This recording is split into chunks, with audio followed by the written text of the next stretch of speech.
Bonjour à tous, bonjour à toutes. Bienvenue sur Newpol. Bienvenue à la grande interview de la semaine. Et aujourd'hui, je reçois un monsieur, un écrivain, un intellectuel, un Ivoirien très brillant, qui a écrit ce livre-là. C'est Houphouët et Babo, quelle différence.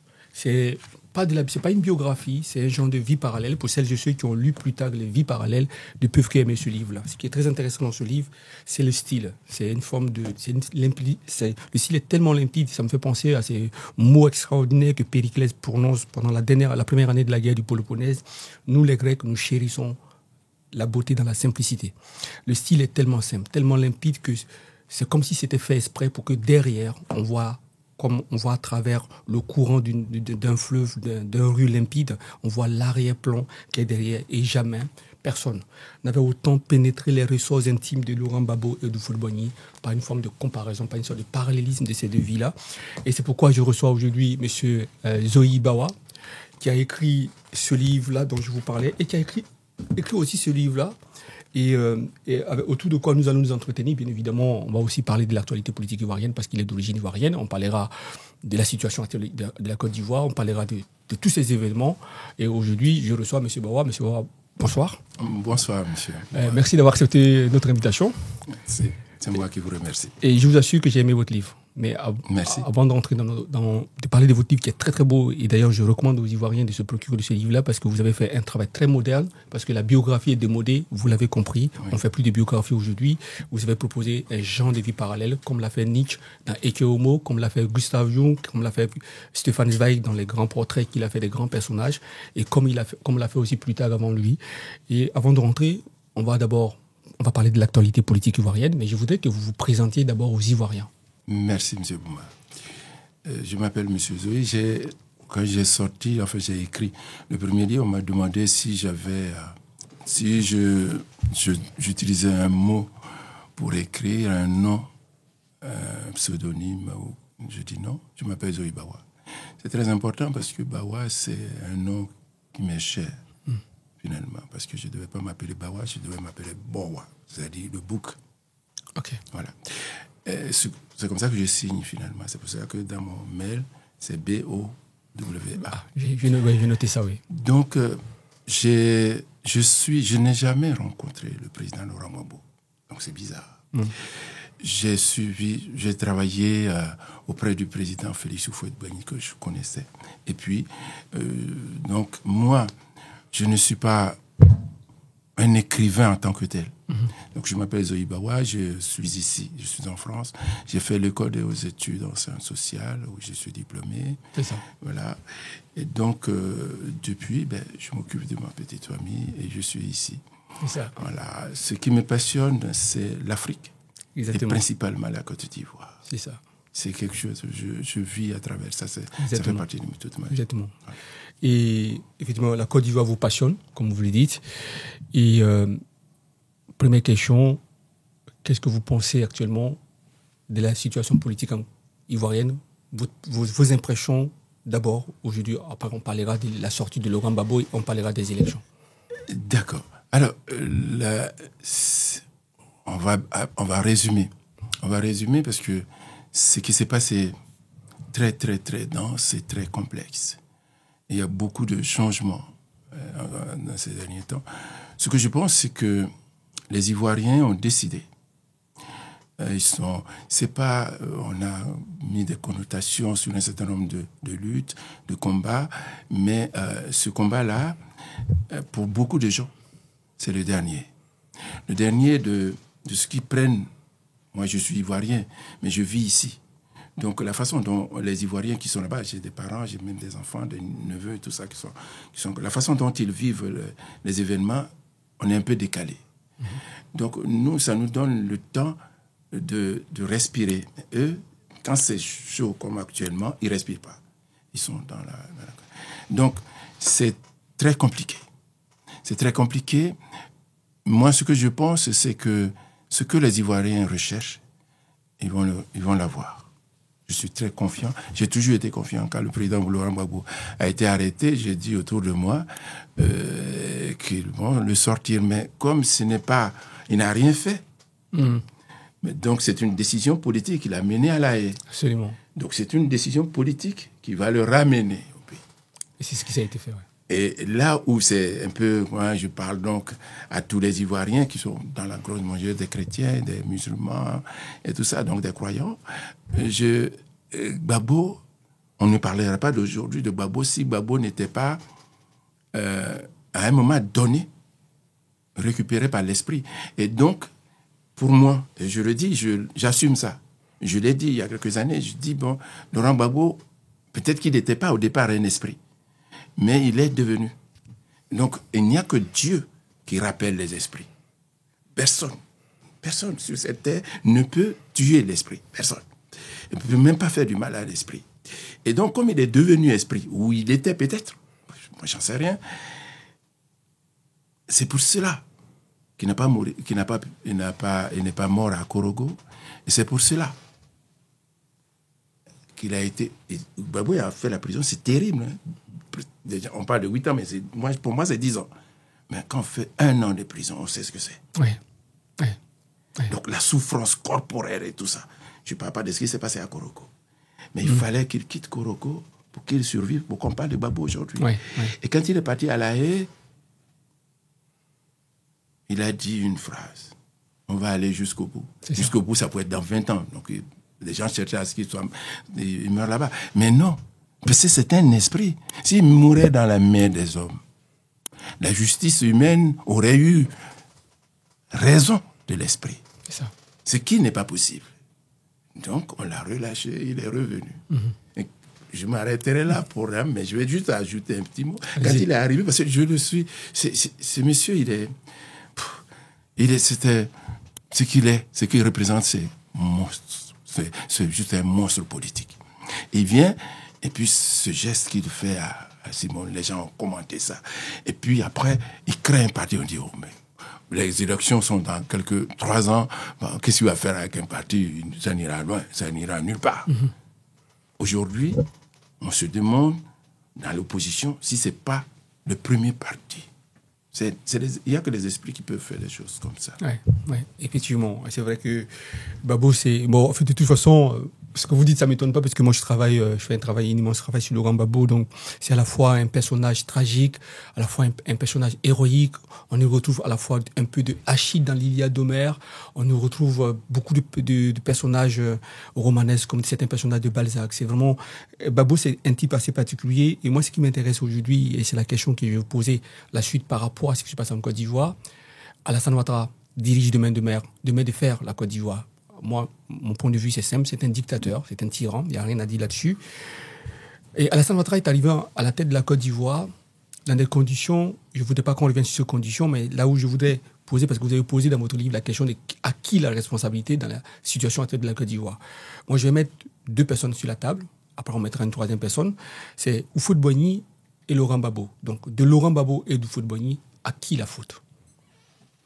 Alors, ce ne serait pas juste une tautologie de juger. Je ne peux pas me permettre cela. Cependant, il faut avoir un avis. Exactement. Là, on n'a pas beaucoup de temps, mais sinon on pourrait se poser la question, c'est quoi une faute? Exactement. Mais des Ivoiriens sont morts. Beaucoup. Vous savez, quand j'ai commencé la réflexion sur ce livre, j'ai dit, mais Gbagbo, il a été président de la République. Il n'a pas été chef d'État. Vous voyez, quand je commençais, avant que je ne... Il n'a pas été chef d'État, parce qu'un chef d'État n'a pas d'état d'âme. Je donne souvent cet exemple. Je dis, quand vous êtes chef d'État, vous envoyez les services secrets. Les services secrets travailler sur un événement, un sujet. On a vu ça avec le Rainbow Warrior. Ils sont là. Et puis, ils donnent le dernier coup de fil. On est là, mais c'est votre maman qui est à la cause. Parce qu'ils étaient partis pour agir. Et voilà, c'est la maman du chef d'État. Un vrai chef d'État, il se retourne et il demande à sa famille, faites les funérailles, il dit aux gens, faites ce que vous avez à faire. C'est ça un chef d'État. Un chef d'État n'a donc pas d'état d'âme. Et le président Gbagbo l'a eu. On verra dans les erreurs qu'il a commises. Mais si Gbagbo n'avait pas commis ces erreurs, qu'il n'avait pas été arrêté, est-ce qu'il aurait gouverné la Côte d'Ivoire? On allait continuer de le diaboliser jusqu'à la date d'aujourd'hui. Ouais. Vous comprenez? Ah oui, c'est bien vu ça. On allait continuer de le diaboliser. Ouais, c'est là que l'esprit intervient. C'est là que tout ce qui est esprit intervient. C'est-à-dire qu'à partir du moment où le destin doit s'accomplir, des choses se mettent ensemble et l'impossible se réalise. Ouais, exactement. Ça me fait penser un peu à Paulo Coelho dans L'Alchimiste. Ouais. Donc, c'est ce qui s'est passé pour le président Laurent Gbagbo. Alors, moi, est-ce qu'il a fait des choses? Parce qu'il était président et chef des armées, chef d'État. Il ne pourra jamais dire, puisqu'il a prêté serment, ce qui s'est passé exactement dans sa responsabilité. Aucun président ne le fait. Bon. Mais on sait que, comparativement, c'est un monsieur c'est ça, beaucoup de gens disent, à raison certainement, qu'il ne peut pas faire du mal à une mouche. Il ne peut pas. Et se dire, si c'est pour ça, pourquoi il ne peut pas? Et les autres, donc, Monsieur Ouattara, le président de la République, et même le président Félix Houphouët-Boigny, parce que Ouattara, que je connais, parce que le dernier congrès auquel Houphouët a participé, c'est en 1991, au Palais des Congrès, en fait 3 jours. Il était Premier ministre. Je l'ai connu, je l'ai rencontré. On a discuté, parce que c'était une délégation qui venait d'ici. Moi, je devais partir du RDR, parce que j'ai dit au PDCI, il faut changer la façon d'être. J'étais au PDCI. D'accord. Et donc, le président Ouattara a 2 choses. Ce que je veux dire maintenant, je vais le dire, ce n'est pas un secret, mais les gens n'y ont pas beaucoup pensé. Il est parti à l'école de Houphouët-Boigny. Le président Ouattara. Il est parti. Ouattara, j'en suis sûr. Et quand il venait comme Premier ministre, il était en mission. C'était les instances de Bretton Woods qu'il avait envoyé là. Et il était en mission, mais il a vu un pays, c'est pas possible. Et donc, il est allé à l'école de Houphouët. Dans ce bouquin, je me dis, pourquoi Houphouët a fait 33 ans? Et s'il devait encore vivre, il allait faire 40 ans au pouvoir. Pourquoi? Et il est parti à l'école. Donc, il y a un chapitre dans lequel je dis, donc, une gouvernance à vie. Il a appris ça avec Houphouët, parce que ça fait partie de la culture de Houphouët. Mais lui, sa culture, non. Et c'est là qu'il le faut. Donc, il est parti à l'école de Houphouët. Et je suis persuadé d'une chose, c'est que le président Ouattara, ou alors ses conseillers, ont lu Machiavel. Ils ont lu Machiavel. Donc, il est parti à l'école de Houphouët. Donc, il doit rester au pouvoir jusqu'à ce que mort s'en suive. Et puis, Machiavel qui dit quelque part, moi, je ne suis pas philosophe. Donc, excusez-moi, je vais certainement dire des choses qui sont maladroites. Machiavel dit que l'homme n'est pas fait pour faire du bien. Ouais. Et quand il a écrit le prince, il dit, on te donne le pouvoir, donc la gestion de la cité, tu dois être capable de trouver les moyens qui t'amènent à garder le pouvoir. C'est ça. À ne jamais perdre le pouvoir. Exactement. Donc si tu dois tuer, il faut tuer pour garder le pouvoir. Si tu dois de temps en temps faire du bien, parce que les gens, ils ont faim, ils risquent de mourir de faim, ben donne-leur à manger. Ouais. Mais l'objectif, c'est pas tellement de faire du bien aux gens, mais de garder le pouvoir. C'est ça. Quoi qu'il arrive. C'est là où c'est machiavélique. Et moi, je suis sûr qu'il a lu Machiavel et il applique Machiavel dans toute sa rigueur. Ouais. Tout simplement. Ouais. Tout simplement. Ouais. Alors, le problème, c'est que c'est un homme politique. Donc, il gère des gens et c'est ça qui a suscité ce mécontentement.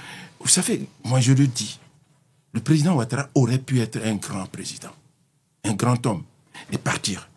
Quand il a fini ses 2 mandats, si le président Ouattara partait, je peux vous assurer, même des gens, des Gors allaient le chercher.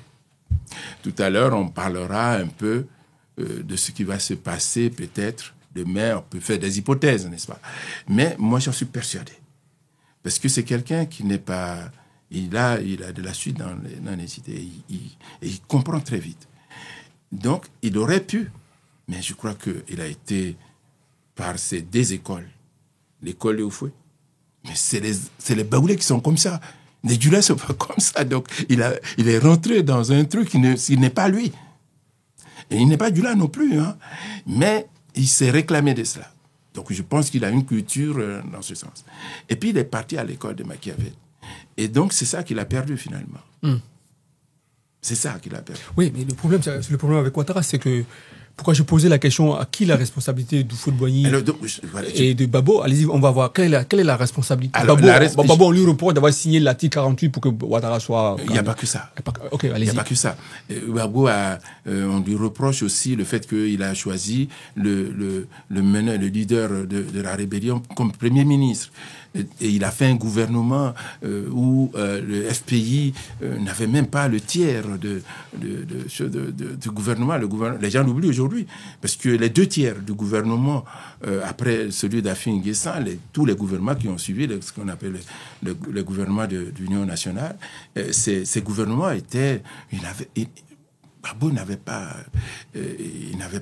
son premier ministre, enfin, c'est différents premiers ministres. Okay. C'était le PDCI avait un tiers pratiquement et la rébellion avait un tiers et le FPI se contentait d'un tiers. Donc, et on peut dire tout ce qu'on veut. Est-ce que c'est pas le côté, vous l'avez dit tout à l'heure, Laurent Gbagbo est un homme bon, parce qu'il y avait des accords. Il s'est dit qu'il allait appliquer les accords. Puis c'est peut-être pour ça qu'il a fait un gouvernement où on n'avait pas la majorité des ministres du FPI parce qu'il voulait respecter les accords. Je vais revenir à mon livre, monsieur. Ouais. Parce que Gbagbo est tout simplement bêté. Ah ouais.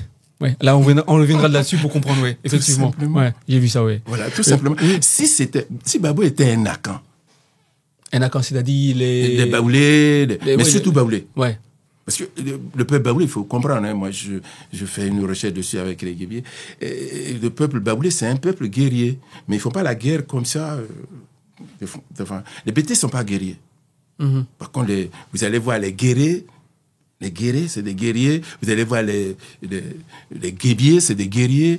Vous allez voir les Sénoufos, c'est des guerriers. C'est pourquoi les gens sont surpris que les Sénoufos suivent les gens, ils boivent le sang. C'est les guerriers. Le guerrier, la différence entre un combattant, un vaillant combattant et un guerrier, c'est que le combattant, il peut tuer. Il peut même tuer plus que le guerrier. Il peut exterminer des gens. Et le guerrier, lui, quand on le met dans une situation de guerre, il prend un caillou et il fonce sur une armée. C'est ça, oui. Il devient un animal. Mm-hmm. Voilà. Donc, Gbagbo a ses responsabilités parce qu'il est crou, parce qu'il est bêté. Ouais. En fait, c'est ça. C'est important. Ouais, c'est important. C'est pour ça que je parle de ça. Et puis, alors, le président Houphouët, c'est de lui que vous avez parlé. Ouais. La responsabilité du président Houphouët. J'ai mis un titre qui, pour moi, est très important. J'ai dit les conséquences d'une politique. C'est ça. Parce que la différence entre Houphouët, parce que Houphouët, on l'a accusé de beaucoup de choses, hein. Thomas Sankara, il avait la main dessus, tout ça. Mm-hmm. Bon, mais la différence entre Houphouët et le président, c'est que Houphouët n'a pas... Machiavel n'intéressait pas Houphouët. Mm-hmm. Houphouët avait un cœur. Moi, je l'ai côtoyé, je sais de quoi il parle. Ah ouais, d'accord. Tous les enfants de Houphouët, pour que ceux qui nous écoutent comprennent très bien, tous les enfants de Houphouët, les gens parlent de 40%, mais jusqu'à 60% ne sont pas de Houphouët. C'est des enfants que tu souffres, il te prend un peu, bon, tu es un Houphouët, on te met un nom. Il avait un cœur, mais il devait diriger la Côte d'Ivoire. Quand lui-même, il a dit, en 1964, qu'il prend la Côte d'Ivoire, c'est un campement. Ouais. Il y avait 8%, pas d'intellectuels, mais des gens qui savaient lire et écrire, 8%. Ah ouais. Pendant que, oui, je le dis. Et que le Sénégal, c'était différent. Non, le Sénégal, j'avais déjà des ingénieurs. Au Sénégal, le Bénin, on avait des ingénieurs, on avait des cadres supérieurs. Ouais. Tout ça qui était ce qu'on a appelé l'hydraulique villageoise à l'époque, qui était dirigé par un Béninois, qui est parti dans mon village. Je suis venu le prendre parce que j'adore les combats. Moi, toute ma vie, et c'est pour cela que je suis aujourd'hui derrière Laurent Gbagbo, parce que ma vie, c'est une affaire de combat. Moi, quand quelque chose n'est pas difficile, oui. Le combat, voilà. Et c'est pour ça que moi, je suis très confiant en ce qui se passe aujourd'hui en Côte d'Ivoire. Que c'est pas parce que les gens ont envie de... c'est une confidence. Je parie sur l'avenir. J'ai toujours été comme ça. Je dis, à la date d'aujourd'hui, si le président Ouattara se lève et puis il dit, ah, mais écoutez, arrêtez. On a déjà tué, je sais pas, les gens parlent de 5 morts. Ça suffit. Ça suffit comme ça. On avait tué, c'est bon comme ça. Là, s'il le dit, on ne va pas le soulever. Mais les Ivoiriens, moi j'en suis persuadé, ils ne vont pas oublier, ils vont lui pardonner tout ce qui s'est passé. Ah ouais. C'est moi qui vous le dis. Il va pas... Bon, je ne vais pas aller plus loin. Donc, ce qu'il y a, c'est pour ça que le problème de la Côte d'Ivoire, c'est très compliqué. C'est très complexe, oui. Pourquoi il ne s'arrête pas? Pourquoi, bon sang, il ne s'arrête pas? Parce que, justement, ce n'est pas lui. Il faut le comprendre. Il y a beaucoup d'intellectuels, beaucoup de gens qui ne le comprennent pas. Ils pensent que... Mais ce qu'on appelle la domination, et là, c'est le premier livre. La domination est un phénomène épouvantable. Quand vous êtes dominé, cette domination, vous vous battez un jour pour l'arrêter, ou sinon la personne qui vous domine ne se lève pas comme ça un matin et me dit, bon voilà, j'arrête de vous dominer. C'est pas possible. Or, la domination, l'esclavage est basé sur la domination. Bien sûr. Donc, on a eu 3 cycles de domination, mais je ne veux pas pour l'instant parler du grand livre. On a eu 3 cycles de domination. Il y a eu l'esclavage. Et puis, il y a eu la colonisation.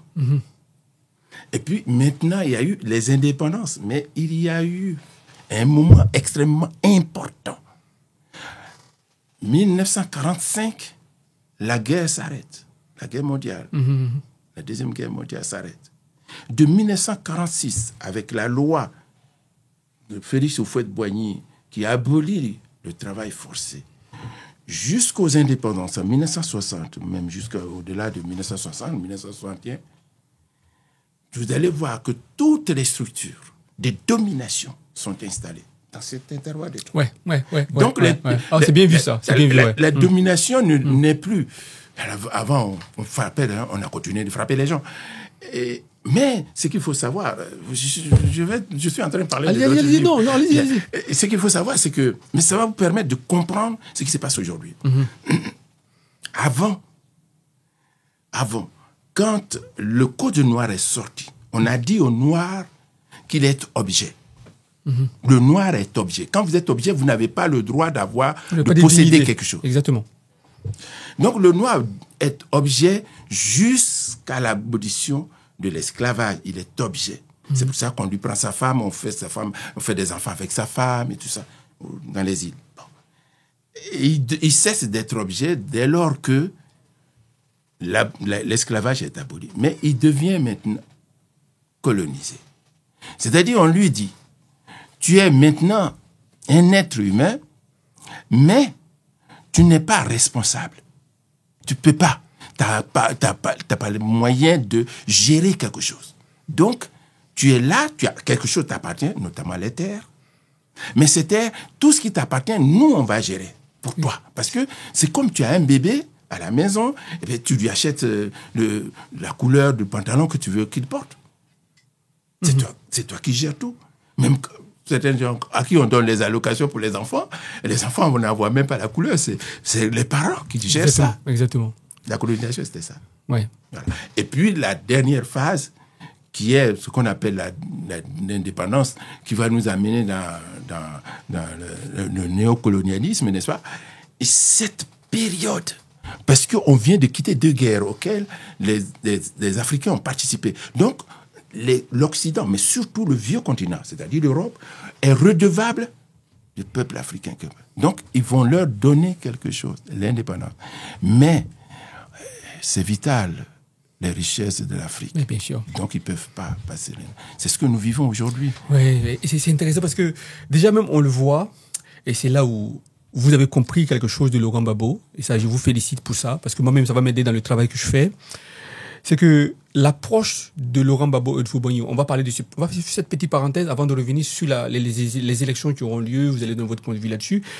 Quand on voit l'approche du Houphouët-Boigny, en fait, déjà, Houphouët-Boigny, vous avez dit, il a investi dans 5 secteurs ou 4 secteurs, je crois. Il a investi dans l'agriculture, il fallait investir, justement, ce qui l'amène à faire venir la main-d'œuvre des pays voisins, notamment du Burkina Faso et du Mali. Et Houphouët-Boigny, en fait, quand il investit dans l'agriculture, d'après ce que vous expliquez, c'est très intéressant parce que vous ouvrez une fenêtre de réflexion, c'est ça qui est très intéressant. Moi, j'ai vécu 2 ans au Vietnam. J'ai eu l'occasion de visiter la Thaïlande et la Malaisie.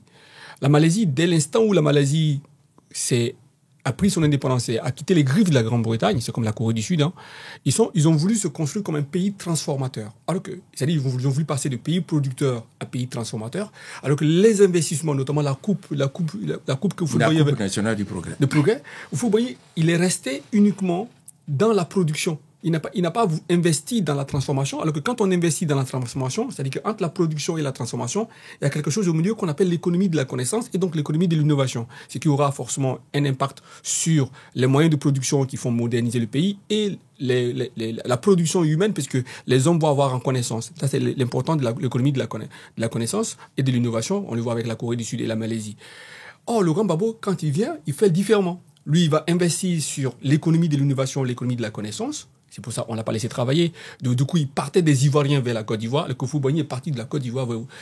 Donc, ce sont deux approches. Et vous l'avez souligné merveilleusement. Je vous laisse commenter parce que c'est très beau. Merci. Alors, l'approche de Houphouët, elle était celle que vous avez décrite, mais elle n'était pas innocente. Ce n'est pas quelque chose que Houphouët a fait. Houphouët voulait quelque chose. Ce qu'il appelait, et alors on a parlé de boom économique ivoirien. Houphouët vient en Côte d'Ivoire et il trouve la Côte d'Ivoire, il n'y a rien. Donc, il fait quoi? Vous savez, les gens l'oublient. Houphouët a dit une parole. J'adore retenir les paroles des hommes politiques parce que c'est le non-dit qui est là, dans les paroles quand ils font des déclarations. Houphouët a dit, je ne veux pas que la Côte d'Ivoire soit la vache à lait. Les gens peuvent fouiller. C'est juste après la Deuxième Guerre. Non, je ne cite pas parce que j'ai pas envie de choquer mes frères. Houphouët a dit, je ne suis pas... Donc, si on devait traiter quelqu'un qui est pour la France-Afrique, parce que c'est Houphouët qui a créé la France-Afrique. Oui, complètement. Voilà. Donc, Houphouët était bien, il n'avait pas le choix. Il n'avait pas d'autre choix. Parce qu'avant de transformer, il faut produire. Ouais. Il est les gens sont dans des cultures de subsistance. Et donc, il faut qu'ils fassent en sorte qu'on produise suffisamment pour chercher à transformer. Donc, ça, c'est le premier élément. Le deuxième, c'est que mais aujourd'hui, on voit ça. Et c'est l'erreur que le président, à mon avis, le président Ouattara fait, c'est que les multinationales, l'extérieur, quand la France vient avec son argent, il dit deux choses. Il dit, bon voilà, nous, on vous prête ça. Bon, donc vous allez payer des intérêts dessus et tout ça. Ça, c'est le premier aspect. Et puis ils disent, quand vous avez accepté le prêt, nous, on vous donne la technologie. On met la technologie à votre... Vous pouvez dire oui, d'accord. Et dit, mais malgré qu'on ait mis la technologie à votre disposition, c'est nous qui apportons la connaissance. Donc les techniciens. C'est ça, exactement. Donc vous allez voir qu'un prêt qui est fait, je suis généreux quand je dis ça, 75% du prêt est revenu en France. Oui, je suis d'accord avec vous. Et moi, quand j'étais à l'école de hautes études, j'étais avec le président, j'étais en année de... On parlait de 2A à l'époque, on ne parlait pas de 2. Ouais. Et le problème avait été posé. Et c'était des économistes français qui l'ont dit que, à un moment donné, en observant les flux financiers, on avait constaté simplement que c'est le Sud qui finançait, mais c'est depuis 90, finançait le développement des pays du Nord. C'est ça. Par des systèmes, donc avec le FMI, la Banque mondiale. Donc c'est pourquoi je dis que Houphouët, il fallait qu'il produise avant de transformer. Okay. Donc pour répondre à votre question. C'est ça. Ensuite, Houphouët était prêt pour transformer. Oui, Houphouët était prêt pour transformer. Mais on ne peut pas accepter ça. Ah, d'accord. Ah, ouais. Je le dis, de toute façon, j'ai pas voulu, parce que c'est trop classique. J'avais voulu qu'on sorte quelque chose qui sort un peu de l'ordinaire. Mais ce qu'il faut savoir, et dans la deuxième partie de ce livre, je le dis, je ne le dis pas peut-être sous serment, mais je l'ai dit clairement. Houphouët était prêt pour transformer. Et d'ailleurs, moi, j'ai suivi la crise du cacao. Houphouët a bloqué le cacao. Ah oui. Il a bloqué le cacao pendant 3 ans. Non, 3 ans, un peu moins. Il a bloqué le cacao. Et il avait trouvé le moyen de dire, bon voilà, moi je suis le premier producteur du cacao. Mais si je ne mets pas le cacao comme les gens le demandent sur le marché, le prix va augmenter. C'est aussi simple que ça. Il a bloqué. Ouais. Vous voyez? Donc il était prêt pour faire de la transformation. Et la dernière chose que je voudrais ajouter pour que les gens comprennent vraiment, Houphouët a dit ceci. Il a dit, il produit et il forme les gens. Tous les gens qui ont mon âge, dès que tu as ton bac, ou même le CP, tu es boursier. L'entrée en sixième, tu es boursier, automatiquement. Avec une bourse? Avec une bourse. Ah ouais. Non, mais ça se discute pas. On va pas faire un dossier pour ça. Non. Automatiquement, tu es boursier. Et tu vas aller donc, dès que tu as ton bac, tu es boursier. Tu rentres à l'université, tu n'es pas, on pose pas de, il y a pas d'inscription. Moi, j'ai pas fait d'inscription à l'université d'Abidjan. T'es gratuit. Tu rentres et tu cherches ta cellule et tu y entres. Donc, Houphouët avait cette stratégie. Il produit. Ensuite, il forme les gens, l'élite. Parce qu'il n'y en avait pas en Côte d'Ivoire. Il n'y en avait pas en Côte d'Ivoire, ouais, le contexte. C'est pas le PDCI là qui parle, hein. C'est juste l'observateur. Il forme les élites et c'est là qu'on a parlé de ce fameux plan qu'on appelle l'ivoirisation des cadres. En 1974, il pensait qu'il était prêt. Donc en moins, pratiquement en une décennie. En fait, il était méthodique en fait. Non, je le connais, j'ai commencé à suivre le président Gbagbo il n'y a pas très longtemps, peut-être il y a une dizaine d'années. Mais Houphouët, moi j'étais militant du PDCI RDA. Ouais.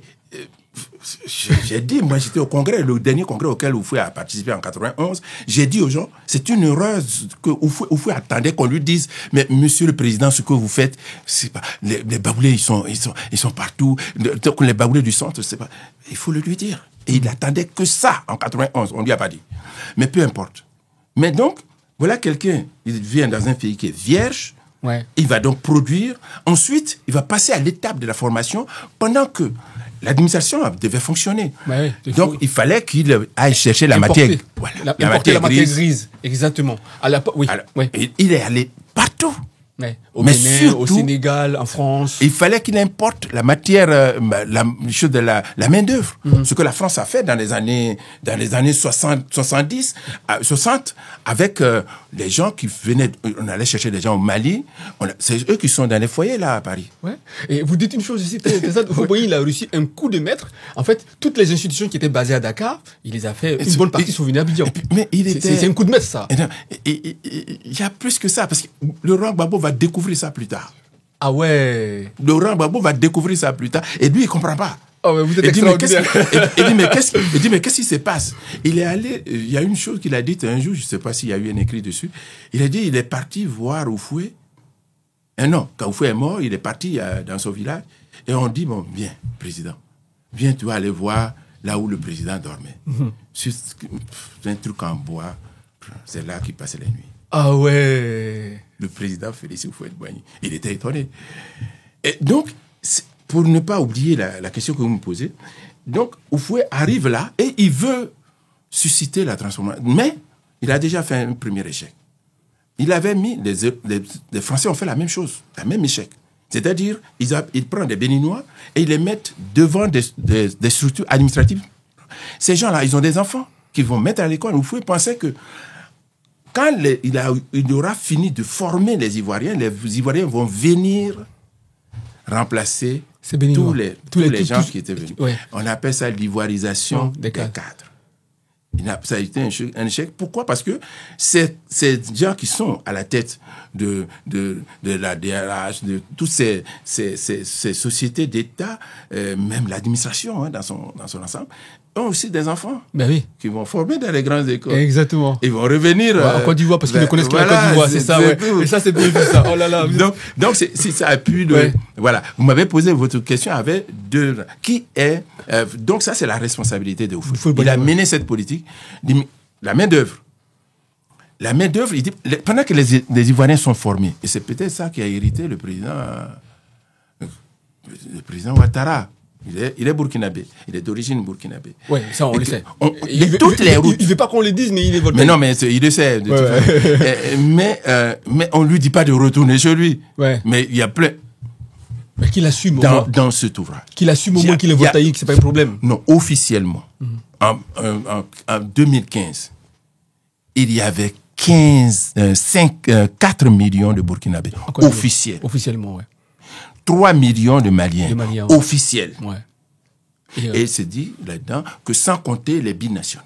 Ouais, sans compter les binationaux. Ouais. On est quoi? En 2015, on était à peine un peu plus de 20 millions d'habitants. Mais il faut qu'on continue parce que c'est tellement intéressant, le livre est tellement passionnant. Vous avez dit une chose, puisque ce qui est beau avec vous, et là je l'ai dit aux téléspectateurs, ce qui est beau dans ce livre, c'est que là où des gens voient, parce que les gens qui ne sont pas intelligents, excusez-moi le mot c'est pas méchant, hein, les gens qui ne sont pas intelligents ont tendance à opposer Houphouët à Laurent Gbagbo, de façon tout à fait banale et réducteur. Sauf que M. Bawa, il a l'intelligence de voir une forme de continuité justement entre Laurent Gbagbo et Houphouët-Boigny, et c'est même pas Laurent Gbagbo qui le dit, c'est Houphouët-Boigny lui-même qui le dit. À la page 48 de votre livre, je vais citer et puis vous allez commenter. Vous dites, vous dites que la tâche du président Laurent Gbagbo, l'on peut le reconnaître, est visiblement plus compliquée que celle d'Houphouët-Boigny, et car rechercher le bonheur individuel de chaque citoyen peut s'avérer beaucoup plus difficile, contrairement à ce que déclarait le président Houphouët-Boigny en 1995. Et je cite, vous dites, voici ce que dit Houphouët. Dieu nous aidera à trouver... En 1985. 1985. Je répète, chers téléspectateurs, M. Bawa cite dans son livre une phrase d'Houphouët-Boigny, et voici ce que Houphouët-Boigny dit. Dieu nous aidera à trouver l'homme qui demain poursuivra cette action que j'ai menée, avec beaucoup plus de facilité, parce qu'il est plus difficile de tracer un chemin que d'élargir une route. En fait, Houphouët-Boigny a tracé le chemin. En fait, la personne qui avait vraiment voulu créer l'autoroute, c'était Laurent Gbagbo. Alors, moi, je dis un peu plus loin que Houphouët n'avait pas tellement raison de dire ça. Okay. Parce que c'est plutôt plus difficile d'élargir une route que de tracer un chemin. Et je reviens à ces deux images que Houphouët, en fait, ce qu'il a fait, il a construit l'éléphant d'Afrique. C'était simple. Il faut aller chercher les capitaux, on met les... C'est ce que va faire Ouattara aujourd'hui. Mais alors que c'est fini. Oui, c'est fini. On n'a plus besoin de ça. Exact. Oh, mais voilà, moi c'est ce que j'ai dit toujours. Parenthèse. En fait, Ouattara, il est démodé. Il est passé de mode. C'est-à-dire, en fait, il fait quelque chose. Il est en retard. Il est en retard de 70 ans. C'est pas sa faute. Je ne l'excuse pas. Parce qu'il y a des gens qui sont morts. C'est pas sa faute. Il est parti à l'école de Houphouët et il a confondu la tradition avec les applications de la vie moderne. Exactement. Oui, la tradition baoulée, on doit mourir quand on est chef, on discute même pas. C'est ça, oui. Donc, en fait, c'est ça. Et il est parti à cette école-là. Donc, lui, il vient et il fait des choses comme Houphouët l'a fait. Oui. Pour que, il pense que c'est ça qui va plaire aux Ivoiriens, mais non, c'est fini. On n'est plus à cette... C'est fini, c'est terminé. terminé. La Côte d'Ivoire est construite. Ouais. La Côte d'Ivoire n'a pas besoin de construire des ponts, des trucs comme ça, pour savoir que la Côte d'Ivoire pèse, je ne sais pas si c'est 43% du mois. C'est terminé, mon ami. Excusez-moi, c'est là où Gbagbo est plus intelligent que Ouattara. C'est pas méchant, hein, oui. Mais il est vraiment plus intelligent. Parce que Ouattara, il est en 1960. Il est en 1957 au Maroc. Il est en 1957 au Corée du Sud. Il est complètement en retard. Il est complètement en décalage. Et je comprends pas comment on peut avoir travaillé au Fonds monétaire international et puis être aussi, excusez-moi le mot, la politique, retardé comme ça. Oui, mais c'est un économiste. La politique, moi je vais vous dire une chose, monsieur. Monsieur, vous savez, quand vous parcourez le monde, vous allez voir, moi j'adore les gens qui observent. Vous allez observer. Est-ce que vous avez vu un président économiste réussir vraiment? Non. Catégoriquement, c'est non. J'ai fait le constat. Soit c'est des hommes de loi, Pompidou, d'histoire. On peut pas. Celui on pensait qu'il allait réussir, c'était VGE, Valéry Giscard d'Estaing. Ouais. Mais on a vu comment lamentablement, il a échoué. Bon, il n'a même... moi, je ne connais pas beaucoup de choses ici, même à Paris, hein, son nom, il n'a pas régné. Il y avait un autre, Hollande a eu... Hollande, je crois, c'était... non, je ne sais pas. Mais en tout cas, les gens qui, dans le monde, ont rayonné en tant que président et chef d'État, c'est soit des historiens, des hommes de loi, donc des avocats, des juristes, voilà. Un jour, on réfléchira dessus. Moi, je ne suis pas un homme de loi. Vous avez raison. Aristote l'a dit pour nous. Vous confirmez ce qu'Aristote a dit. Je ne sais pas. Moi, je ne suis pas philosophe. Vous allez... Donc, ce que vous dites là, la question que vous m'avez posée, je vais quand même y répondre. Rappelez-la moi. Vous me disiez donc... Parce que non, on parlait du fait que Ouattara soit en retard. Oui, alors donc et je vous disais... C'était comme par rapport à la route, Houphouët-Boigny dit qu'il était plus facile. Ah, c'est ça, voilà. C'est à ça que je voulais arriver. Donc, c'était facile de construire l'éléphant d'Afrique. lui mettre une étiquette. Donc les buildings, certaines routes, on a construit, voilà. Mais à partir d'un certain moment, c'est un matelas, c'est un soubassement. Il faut maintenant construire lui-même. Tu n'as pas fait des soubassements, passer ton temps à faire des soubassements. Non, une fois que tu as fait un soubassement, tu construis. Donc, il fallait passer à l'étape. Ouattara n'a pas pu comprendre cela. Ouattara ne peut pas comprendre ça. Quand le président Gbagbo est arrivé, alors pourquoi on a sauté Bédié? On parlera de Bédié, on parlera de Bédié. On va. Mais Gbagbo vient. Gbagbo est un homme politique. Un immense. Ce qui n'est pas le cas. Ouattara il est très compétent. Hein? C'est un économiste. Bon, c'est un peu dommage qu'il n'ait pas écrit. Mais ça, c'est une autre histoire. Mais Gbagbo arrive et c'est un homme politique. Et Gbagbo, donc, observe. Qu'est-ce qu'il doit faire? Parce que c'est pour cela que tout à l'heure, j'ai mis un peu en exergue les choses de Bédié. Parce que c'est Bédié qui a aidé Gbagbo. Ah ouais. Je vais vous dire ça. Allez-y. Pas en voulant l'aider, mais en étant... Bédié n'est pas baoulé. Okay. Pourtant, il appartient mais il n'a pas agi comme un baoulé. Donc, Gbagbo a vu... Donc, tous les ressentiments que Gbagbo pouvait avoir, il a fait la prison. On le mettait en prison pour un oui, pour un non. Ouais. Bon, je remarque que Bédié ne l'a pas mis en prison. Non, Bédié ne l'a pas mis en prison. Par contre, Ouattara a réprimé... Non, on l'a mis en prison. On l'a mis en prison. Bon, voilà. Et donc, Gbagbo arrive, et puis il dit, mais il y a une chose à faire, il faut que j'ai les baoulés avec moi. Parce qu'il est allé les voir. Et il est allé voir comment ces gens fonctionnent. Et il dit, il faut que j'ai les gens du Nord avec moi. Ça, c'est l'homme politique. Ouais, il agit comme un politique. Ouais. Donc, il n'y avait pas meilleure façon d'aller les voir que d'avoir une coépouse du Nord. Mais il n'y a pas que ça. Il dit, même les Akans, son premier ministre, c'est Afi N'Guessan. N'Guessan, ouais. Lui, il est Bonne-Gouanou, je crois. Oui, mais il est comment on appelle ça?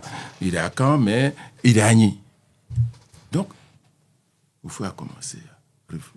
Gbagbo a commencé à réfléchir à ça. Ça, c'est le travail de l'homme politique. Et il est allé à Yamoussoukro. Moi, j'ai vu Yamoussoukro. Yamoussoukro était le plus petit village de la sous-région. On a vu Gbagbo. Il faut construire ça. La capitale, là, c'était... Yamoussoukro. Ouais. Moi, je l'ai vu construire. J'ai signé. C'est en 86. Nous, ici à Paris, nous les militants, la jeunesse militante, c'est nous qui avons signé le papier pour que on transfère la capitale à Yamoussoukro. Un jour, si ça vous intéresse, on en parlera. Ouais. Donc, Gbagbo arrive et il observe tout ça. Il dit d'accord, j'ai compris. Et il a commencé à poser ses actes. Et il est parti à Yamoussoukro, il a été reçu et il a vu ce que, je rappelle, que quand il militait, quand il était dans l'opposition, quand il était en exil, Gbagbo n'a pas accepté, il a critiqué la construction de la basilique. Oui. Les Ivoiriens avaient faim et on n'était pas là pour construire des basiliques. Exactement. Et là, cette critique-là même reflète même l'approche politique de Laurent Gbagbo. Oui, il est parti à voir les baoulés. Et puis il a compris que tout ce qui était ressentiment, qu'il avait des raisons d'avoir, pour ce qu'il a enduré, tout ça. Il dit, bon voilà, c'est là, ils ne me soutiennent pas. Moi, je fais mon gouvernement, je travaille, j'ai mes 10 ans à faire, et puis je pars. Il dit, non. Pourquoi? Parce que c'est ça, les grands. Les grands, ils ne pensent pas à eux, ils ne mettent pas dans la balance. Cette phrase qu'il a utilisée, je m'arrêterai pour que vous posiez d'autres questions sur lesquelles... Allez-y. Gbagbo a dit, je suis un soldat. Oui, c'est dans le livre, je l'ai lu, oui. Et je suis donc au garde à vue. Un soldat, c'est quoi? C'est celui-là même qui se sacrifie pour les autres. C'est ça. Un soldat, comment voulez-vous qu'un soldat pense à lui alors qu'il doit aller au front? Quand vous pensez à vous, qu'est-ce que vous ressentez? De la peur, de plein de choses. Vous avez laissé votre famille là-bas, les autres, ils sont couchés, leurs femmes ont préparé, ils sont en train de manger. Vous, par exemple, vous êtes au front. Un soldat ne pense jamais à lui. C'est pas possible. C'est ça. C'est ça, Babo. Ouais. Et d'ailleurs, puisqu'on est sur Babo, on va terminer sur Babo avant de passer à parler de l'actualité. Vous avez, pour approcher Babo, le fait que, on note que Babo est baoulé, et BT, le fait que Babo était BT, il avait tout pour être déjà un démocrate. Alors que le fait que Houphouët-Boigny était baoulé, il ne pouvait pas être démocrate.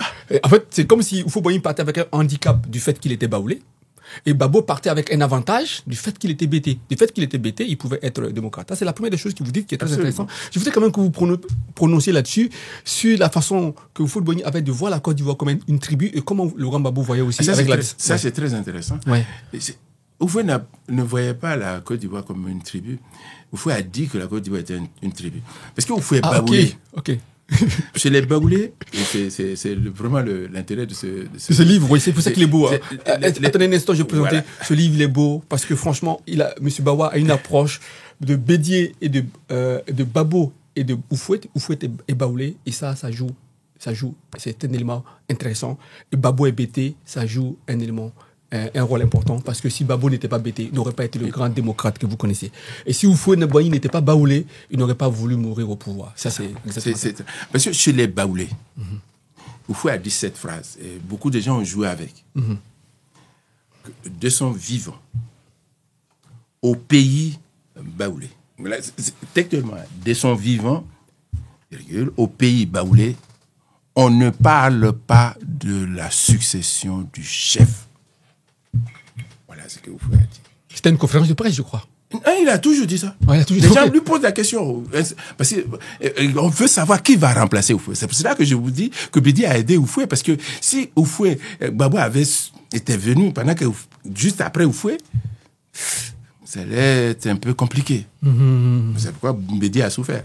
Bédié a fait 7 ans, mais on ne sait même pas qui est Bédié. Ouais, c'est vrai. Bédié, on ne sait pas qui il est. Il a fait 7 ans au pouvoir, je vous fais remarquer. Ouais. Donc, chez les baoulés, c'est comme ça. Vous voyez, par exemple, je porte des anecdotes. Chez les baoulés, on ne discute pas. Quand le plus dur, c'est de devenir chef. C'est ça. Mais une fois qu'on est devenu chef, qu'on vous reconnaît chef, on ne parle plus de qui va être chef demain, tout ça. Non, le chef est là. Et quand il est malade, on dit le chef, il a mal aux pieds. Et ça, c'est très important. Et puis, donc, chez les Akans, chez les baoulés, le chef est moulé. Donc, c'est un pauvre monsieur, c'est une pauvre dame, c'est quelqu'un, le chef, il n'a pas droit à la parole. Il est le premier que la tradition, que les coutumes mettent à genoux. Ouais. Et c'est pourquoi d'ailleurs le chef baoulé, il ne parle pas, c'est son porte-parole qui parle parce qu'il ne faut pas qu'il se trompe. Quand il a une audience, il parle à son auditoire qui est baoulé. Il parle baoulé, mais il y a quelqu'un qui traduit ce qu'il dit. Parce que le chef ne se trompe jamais. C'est très beau ça. C'est un détail qui est très intéressant. Mais les baoulés le savent. Oui, j'adore ça. Quand j'ai lu ça, j'étais content. C'est ça qu'on discute pas. Tu as critiqué le chef, pourquoi? Mais en fin de compte, donc le chef ne se trompant pas, il est obligé d'avoir un interprète. Et l'interprète peut se tromper. Si le chef, on constate que on dit non, c'est l'interprète qui a mal interprété les paroles du chef. Exactement. Ça fait que de l'extérieur, le chef, il est juste parfait. C'est ça. Mais en fait, il n'a pas le pouvoir.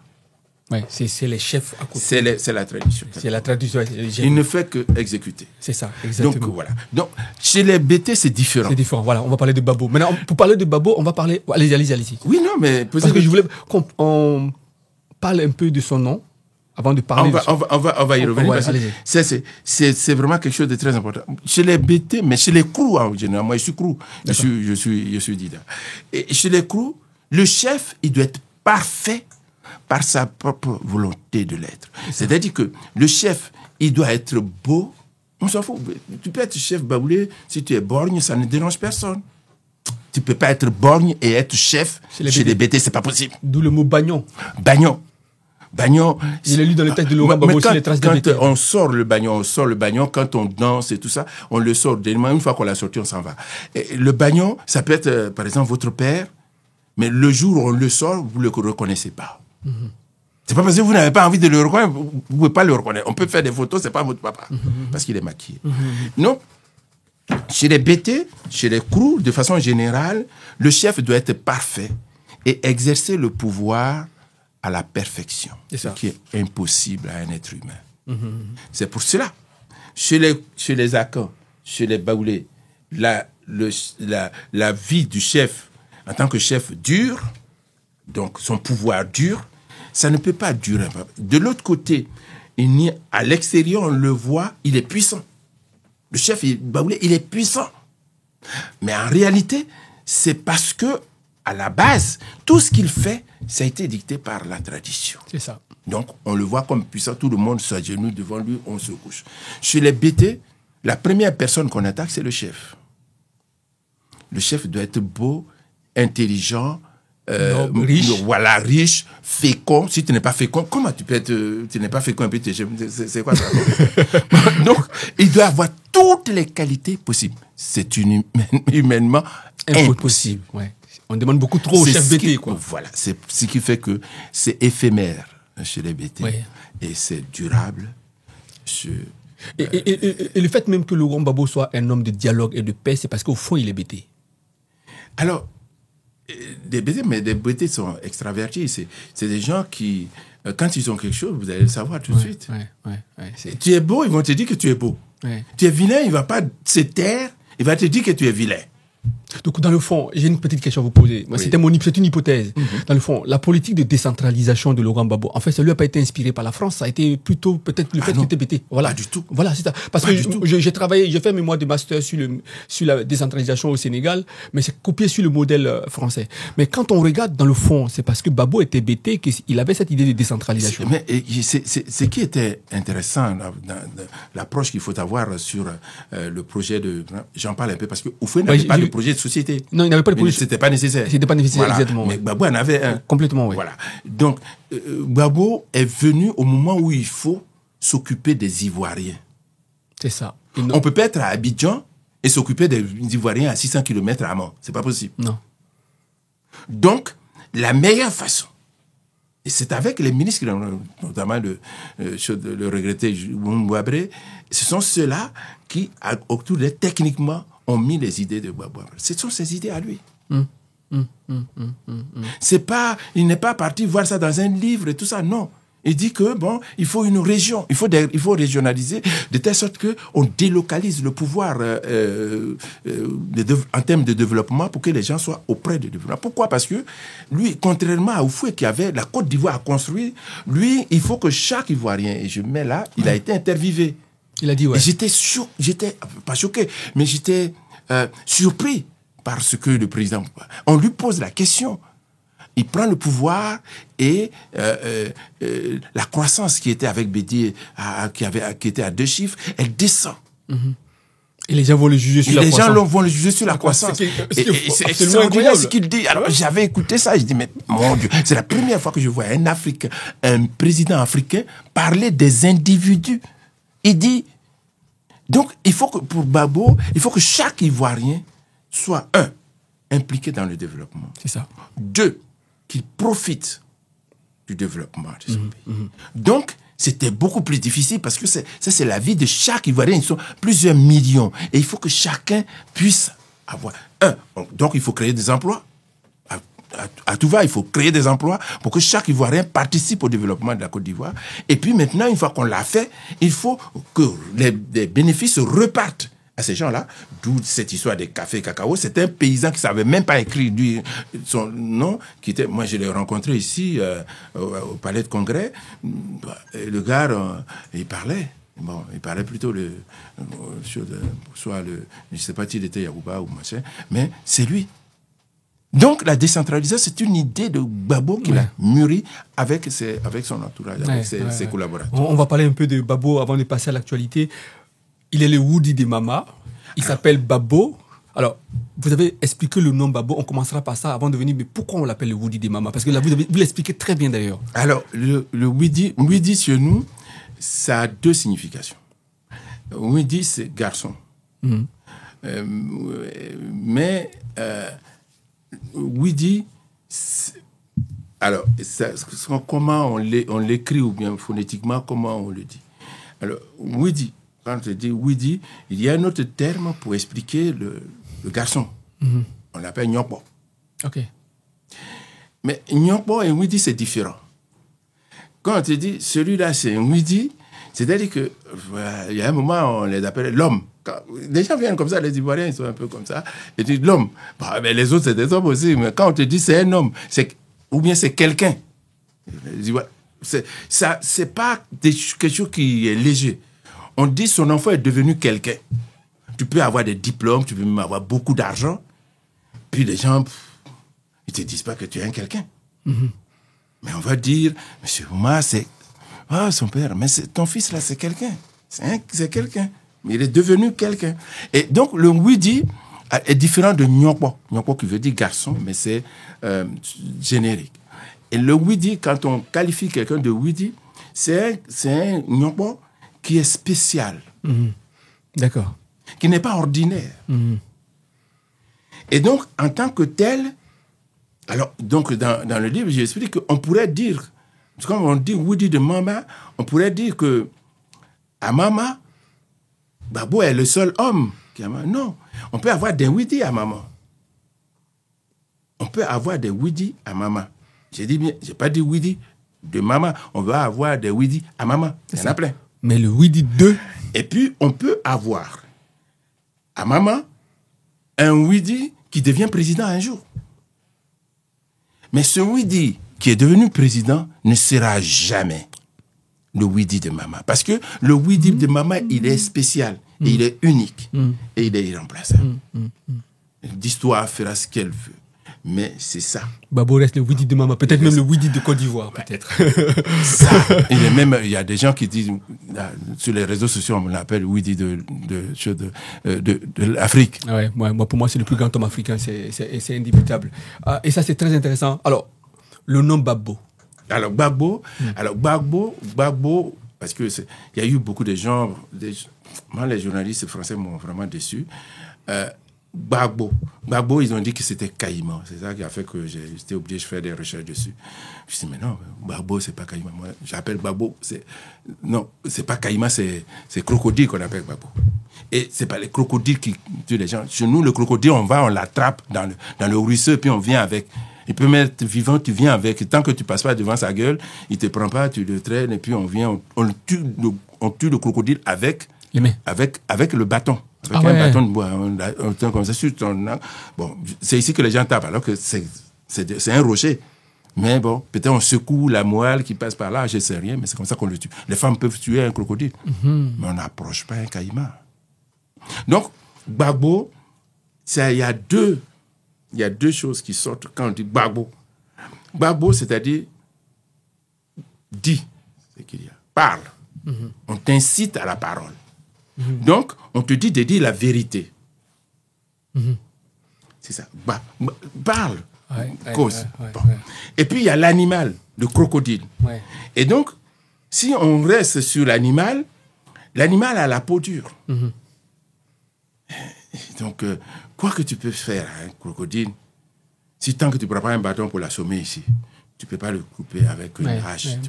Babo, c'est une trajectoire extraordinaire. Donc, il est dur. Il est dur, c'est une trajectoire. Parce que endurer ce qu'il a enduré, il fallait être un Babo. Il fallait être un caïman, il fallait être un Babo pour le faire. Un crocodile. Exactement, un crocodile. Pour le faire. Et puis, Babo, c'est-à-dire, parle, on t'incite à la vérité. Il faut dire les choses, quoi que ça te coûte, mais tu dois dire. Et Babo il a été construit à ça. C'est ça. Et Babo dit la vérité, quoi que ça peut lui coûter. Bon, on sait ce que ça lui a coûté. Mais ça coûtait aussi à Socrate, pareil. Exactement. C'est ça, Babo. D'accord. Voilà. Donc, alors, si c'est ça, ça peut être... Quand il était bébé, on ne savait pas ce qui allait se passer en 2025 ou en 2010. Mais, est-ce que c'est prémonitoire? Je ne sais pas. Mais en tout cas, ce qu'il faut, c'est qu'on constate simplement que le Gbagbo, là, il est un animal endurant et puis quelqu'un qui a appris à dire la vérité, quoi qu'il arrive. D'accord, intéressant. Alors, il nous reste à peu près un quart d'heure. Et ça va vite, hein. C'est tellement passionnant. Bon, ben moi, et on va. Il faut bien que ça finisse. Non, mais j'ai vraiment beaucoup appris dans ce livre-là. Vous voyez, j'ai pris beaucoup de notes. Hein. Ce livre, il est très très beau. Ça permet de comprendre Houphouët-Boigny. Même moi, j'ai révisé beaucoup de mes idées sur Houphouët-Boigny en lisant ce livre, et j'ai approfondi beaucoup de mes connaissances sur Laurent Gbagbo en lisant ce livre-là. Mais vous êtes ivoirien. Il y a les élections qui auront lieu le 25. Et beaucoup d'Ivoiriens contestent cette élection-là parce que c'est pratiquement, comme dit Laurent Gbagbo dans son interview, un braquage électoral, c'est un coup d'état civil. Donc, on a vous avez 15 minutes, 7 minutes pour vous donner vos impressions sur la sortie de Laurent Gbagbo et 7 minutes pour dire ce que vous pensez et ce que les Ivoiriens doivent faire ou ce qu'ils ne doivent pas faire par rapport à ce braquage électoral dont parle Laurent Gbagbo. C'est une situation grave. C'est une situation grave parce qu'il y a déjà beaucoup de pertes de vie humaine. C'est terrible. On pouvait éviter ça.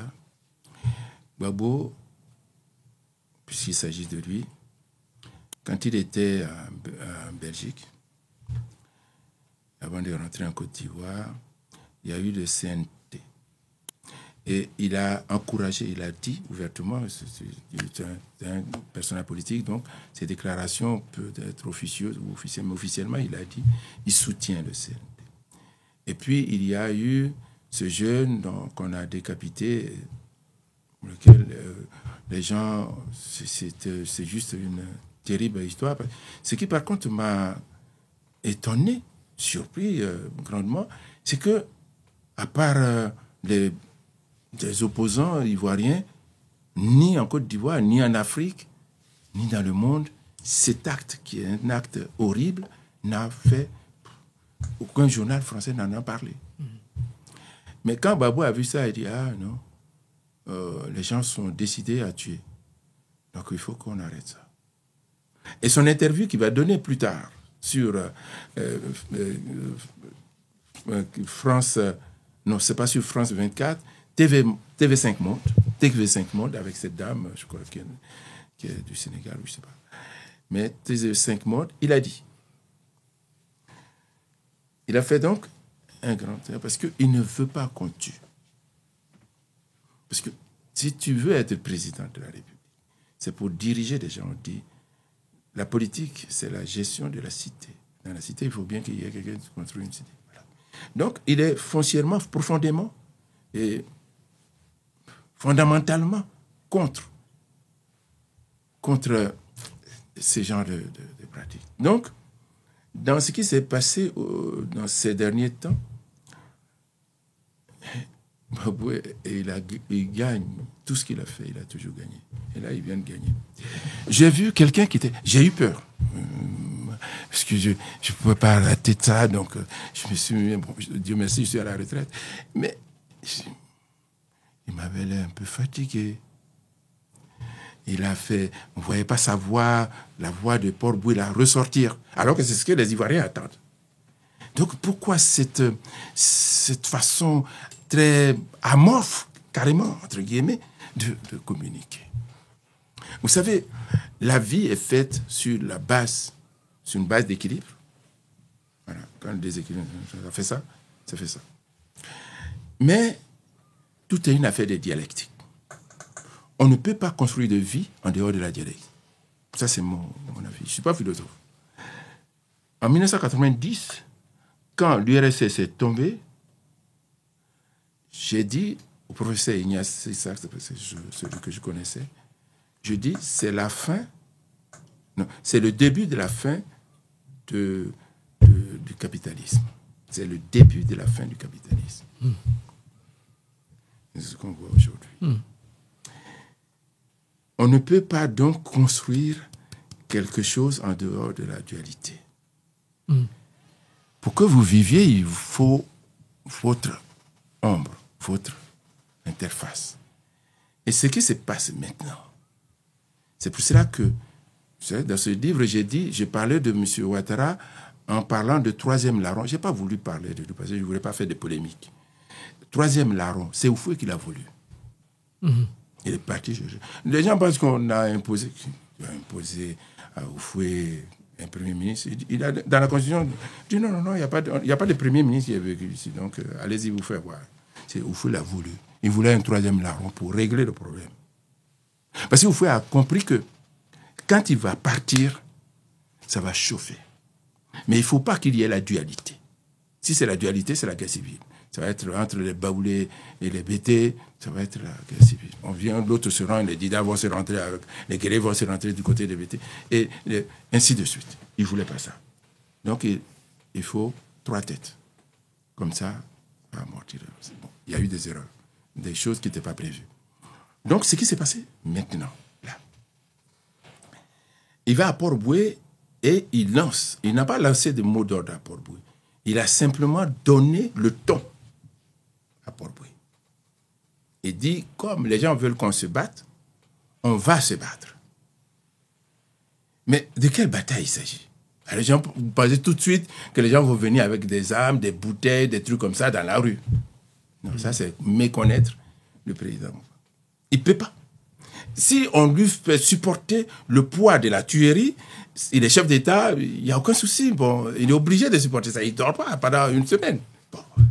Mais là, lui, et puis dans ses actes, il va amener les gens à être tués. Non.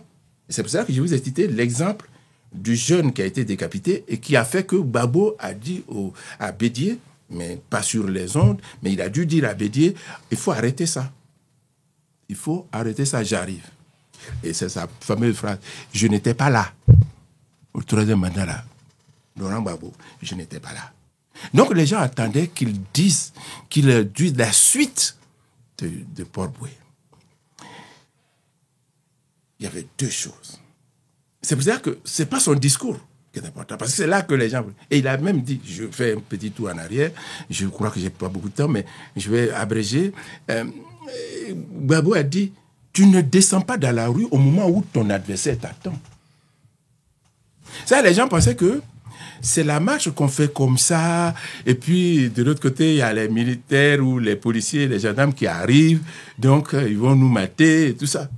Bon, il y avait peut-être un peu de cela, mais ce n'est pas ce que Gbagbo dit, ça n'intéresse pas Gbagbo. Mais c'était beaucoup plus profond. Il faut que les gens comprennent. Moi, j'ai dit, laissez les choses venir. À Wadomelo, Simone Gbagbo n'a pas connu Gbagbo comme ça. C'est dans la politique qu'ils se sont connus. Ils ont vécu des choses qu'on n'oublie pas. Ils ont 2 enfants, je crois. Ça ne s'oublie pas. Pour une mère et pour un père. Mais Gbagbo est devenu là et il vient et il dit ceci. J'ai écouté le truc jusqu'à la fin. Pourquoi? Parce que c'est Gbagbo qui parle. Et il a dit, vers la fin, il restait, je crois, quelques minutes, il a dit, après les élections municipales, je vais réunir mon congrès. Je vais réunir le congrès, et il a dit simplement, je rends le tablier. Je vais demander aux gens, choisir quelqu'un. Ça veut dire quoi? Gbagbo a tout fait pour qu'il y ait la dualité, jusqu'à la date d'hier. Pour que la guerre ait lieu. Vous comprenez? Ce bonhomme, il est phénoménal. Pour que la dualité existe. Il n'y a que la dualité, toute confrontation, elle est duale. Il ne faut pas avoir les gens tapent à droite, à gauche, en triangle. Non, ça n'existe pas. Encore moins en carré. Non, ça n'existe pas. C'est là, sur une droite. Un point. C'est comme ça que ça se passe. Donc, il a tout fait pour ça. Pour que ses adversaires soient sur d'autres planètes. Ce que tu fais, c'est ça qui te tue. Il n'y a rien d'autre. C'est beau, ça. Voilà. Gbagbo a été tué par ce qu'on appelle l'opinion, enfin, les forces internationales. Donc les forces africaines, les forces des autres pays, le Mali, l'ONU, toutes ces forces. Et les grandes puissances, la France, les États-Unis et tout ça. Ce sont ces gens-là. C'est nous, les gens, on dit. La personne qui a apporté sa chose, c'est cette même personne-là qui prend sa chose et puis s'en va. Vous comprenez? Donc, il dit, bon, c'est bien, la dualité. Mais l'ONU a parlé. On dit qu'il n'y aura pas d'élection en Côte d'Ivoire. Il faut que l'élection soit reportée. Moi, j'y crois. pour que la paix revienne en Côte d'Ivoire, sans qu'on tue énormément de gens. Donc, il a créé la dualité, et puis ils rompt la dualité. Ouattara est seul sur le terrain, désormais. Ouais. À partir d'hier. Parce qu'il a tout fait. Afin Guinsa est venu nous rejoindre, le PDCI est venu nous rejoindre, tout le monde est venu nous rejoindre. Et puis de l'autre côté, c'est pour cela que dans ses propos, il dit non. Il parle de sa femme. Il dit elle est avec. Mais nous, on ne peut pas donner des causes. Parce que s'il donne des signes, la dualité va continuer d'exister. Non, il efface la dualité. Et comme les gens l'attendaient pour s'affronter, il y a donc deux éléments qui sortent des discours. Deux. Un, il supprime la dualité. Donc, Ouattara va être seul. Ça, c'est beau, ça. C'est bien vu en plus. Ouattara va être seul. Alors, c'est pourquoi j'ai cité le cas de l'URSS. S'il n'y a plus comment on appelle ça, le communisme et tout ça, le capitalisme sera quoi? Pas grand-chose. Hein. Le capitalisme va s'autodétruire. Lui-même, exactement. Mais Marx l'a dit. Il dit laissez le capitalisme tranquille. Les gens pensent que Marx était un communiste. Non, c'était un philosophe. Il dit laissez le capitalisme parce qu'il a en lui le germe qui va le détruire. Exactement. Il a dit. C'est ce qui s'est passé. Je l'ai lu d'ailleurs. D'accord. Donc, Gbagbo est sur cette voie. Donc, il dit quoi? Il supprime la dualité. Ensuite, dès qu'il a supprimé la dualité, Ouattara est seul. Donc, je l'ai dit. La deuxième chose, c'est vraiment, je ne sais pas pourquoi on ne peut pas avoir une journée pour parler de lui. Il fait quoi? Il enrangue les foules. Et il dit aux Ivoiriens. Donc, il a parlé à deux personnes. Sur l'international, les gens qui ont mis Ouattara au pouvoir. Et puis la deuxième chose, il dit aux Ivoiriens, bon, si vous n'êtes pas fatigués, parce que vous attendez des mots d'ordre, ouais, mais pourquoi? Pourquoi lui faire porter mais attends, moi, je comprends même pas ça. Oui, mais non, mais je comprends pas ça de la part des Ivoiriens. On fait porter à Babo un fardeau. Non, pas les humains. Les humains. Les humains, mais je pourrais vous citer des exemples. Bon, mais c'est pas grave. Oui. C'est des humains. C'est ça, voilà. Ils ont besoin d'être dirigés. L'être humain a besoin, mais tous les êtres d'ailleurs, d'autres animaux et tout ça. Bon, donc le deuxième aspect est celui-ci. Il a enrangué ils sont gonflés à bloc. Si vous pouvez supporter, vous supportez. Si vous pouvez pas supporter, allez, vous allez faire le taf. Votre destin se trouve dans vos mains. Babo, c'est un génie. Franchement, vous avez raison. Qu'est-ce que vous voulez que je vous dise? C'est comme... Il a encore gagné. Merci beaucoup. Et mesdames et messieurs, malheureusement, on est obligé donc d'arriver au thème de cette émission. C'est passé 1h15 minutes, c'est passé comme ça, comme si c'était une conversation de... Oui, on avait voulu que cette rencontre autour de ce livre magnifique soit comme une conversation entre deux personnes intelligentes, excusez-moi la prétention, ou la vanité si vous voulez, mais il était important qu'on échange dans cette ambiance conviviale avec M. Bawa, qui a écrit un très très beau livre. Je présente encore ce livre-là, Oufoué et Babo, quelle différence. Si on a parlé de ces deux hommes, c'est parce que c'était le thème du livre, et puis on a du coup profité pour parler de l'actualité ivoirienne. M. Bawa, à la fin de ce livre-là, que vous lisez, M. Bawa, vous ne pouvez pas ne pas penser à Carl Gustav Jung. Carl Gustav Jung, il a ce qu'on appelle 12 archétypes, quand il parle de l'inconscient collectif, mais il y a 4 qui sont très importants et il y a 2 qu'il faut retenir pour pouvoir faire la différence entre Laurent Gbagbo et Houphouët-Boigny. Houphouët-Boigny appartient à l'archétype de l'ordre, c'est quelqu'un qui est très attaché à l'ordre. Laurent Gbagbo appartient à l'archétype de l'ego, c'est un héros, comme dit Carl Gustav Jung. Et ces gens-là, qui sont les héros, ils donnent leur vie, comme tous les héros du monde, pour les hommes. Et c'est la différence entre Houphouët-Boigny et Laurent Gbagbo, et du moins, c'est la conclusion que vous allez tirer lorsque vous allez lire ce super livre-là. Il y a des gens qui viennent au monde pour donner leur vie pour que les autres soient heureux, et Laurent Gbagbo fait partie de ceux-là. Et il y a des gens qui permettent à la société de rester stable, et Houphouët-Boigny fait partie de ceux-là. À très bientôt pour un autre invité. Merci. Merci beaucoup.